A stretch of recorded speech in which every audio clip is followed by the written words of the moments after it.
Apakah tradisi emang berlawanan dengan firman Tuhan, atau tradisi ini bisa kompilasi dengan kolaborasikan dengan firman Tuhan. Nah, kalau misalnya udah pakai tradisinya itu ilmu hitam gitu-gitu. Jadi batasannya di mana?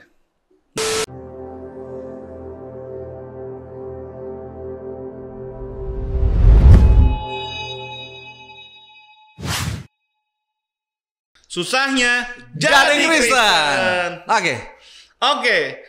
Tradisi versus firman Tuhan. Nah, susah ya. Susah. Karena kenapa?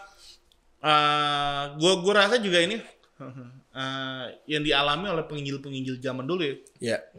Ketika dia menginjil satu daerah, ada tradisi-tradisi yang dimana harus yang seakan kalau kita lihat kayak mungkin bertentangan sama firman Tuhan, tapi itu dia harus masukin firman Tuhan. Iya.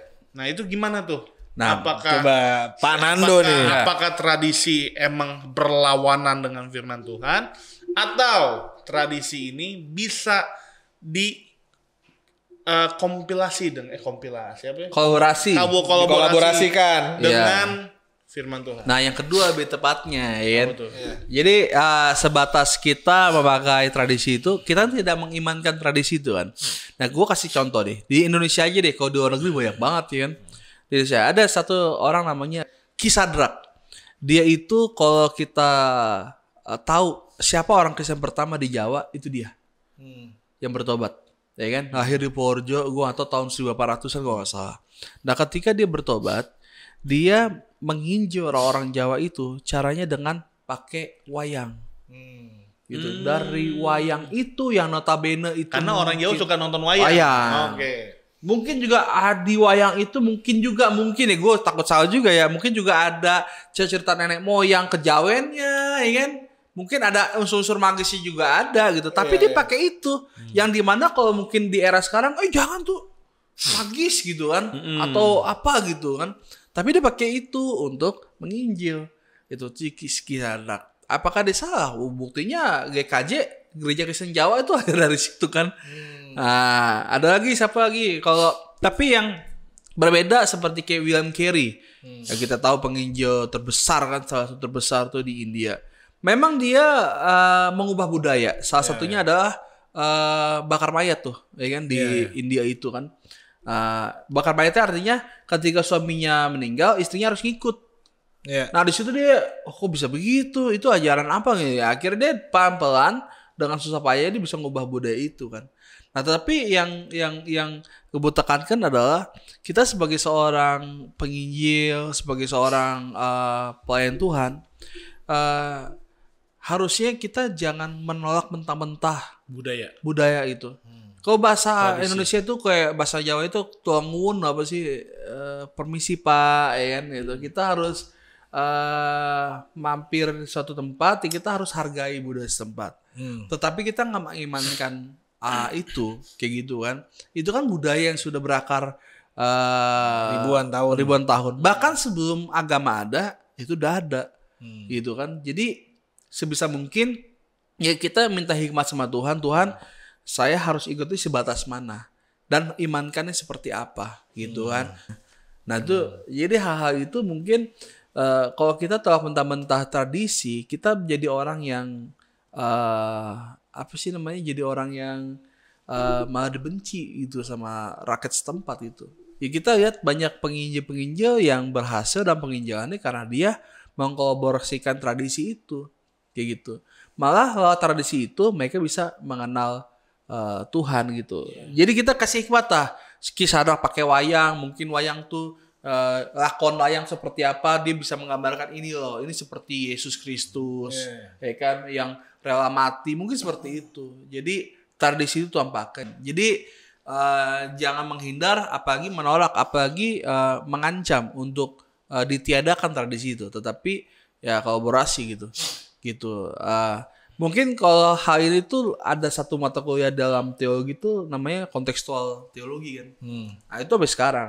Di Cina, di daerah mana ya? Yang pasti bukan di Shanghai sih gue Pokoknya di Cina daerah mana ada foto Yesus itu yang di dunia tahu ada foto-foto yang rambutnya panjang, gondrong, mukanya bule, matanya biru. Tapi kalau di Cina bagaimana gue lupa gitu. Gue baca satu buku, Yesus itu dibilang mata sipit di situ. Gambarnya matanya sipit, terus rambutnya tuh nggak seperti orang bule, ya kan? Kulitnya juga kulit hitam gitu. Di Afrika Yesus itu kulitnya hitam gambarnya. Ya karena Yesus yang lukisan Yesus itu kan bukan lukisan asli kan. Yang nulis kan si Leonardo ini. Saudaranya itu bukan. Gitu. Jadi apa namanya ya seperti itulah gitu. Jadi memang ini lebih ke konteks teologi memang sedikit susah untuk bagaimana kita standingnya tuh kita di mana kayak gitu. Ada satu ajaran mungkin sana yang bodoh amat, nama itu nggak boleh, itu namanya syirik, itu namanya tindakan kafir gitu dan lain-lain. Tapi ada satu ya udah kita harus kolaborasi. Emang agak susah sih gitu. Nah kalau misalnya udah pakai tradisinya itu ilmu hitam gitu-gitu. Oh itu udah nggak itu bisa. Iya. Jadi sebenarnya kalau menurut gua. Jadi batasannya di mana?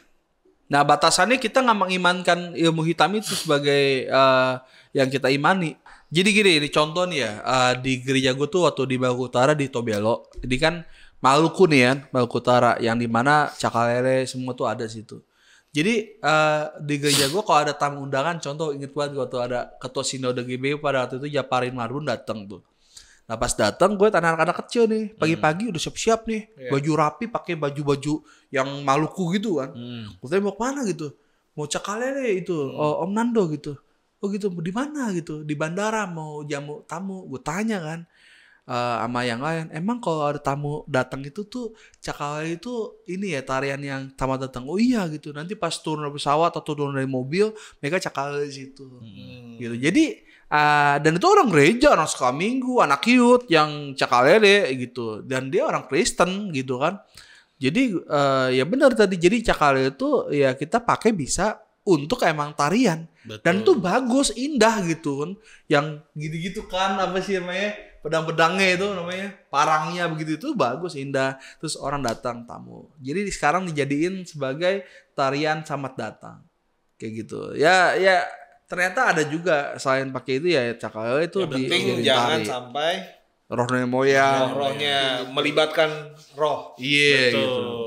Setuju sih gua kayak gitu. Jadi asal jangan melibatkan roh gitu. Gitu. Kayak Paulus juga kalau dia dibilang kalau saya di tengah-tengah orang yang makan daging, ya saya nggak akan makan daging. Gitu. Dia ikuti tradisi itu. Jadi sebenarnya firman Tuhan dan tradisi bisa dikolaborasi asal tradisinya ini tidak melanggar firman Tuhan. Itu kesimpulannya. Jadi teman-teman yang mau menjalani tradisi, pastikan tradisi yang teman-teman mau jalani tidak melanggar firman Tuhan. Betul. Oke, sampai ketemu dalam video berikutnya dalam satu channel Milenial Bapak.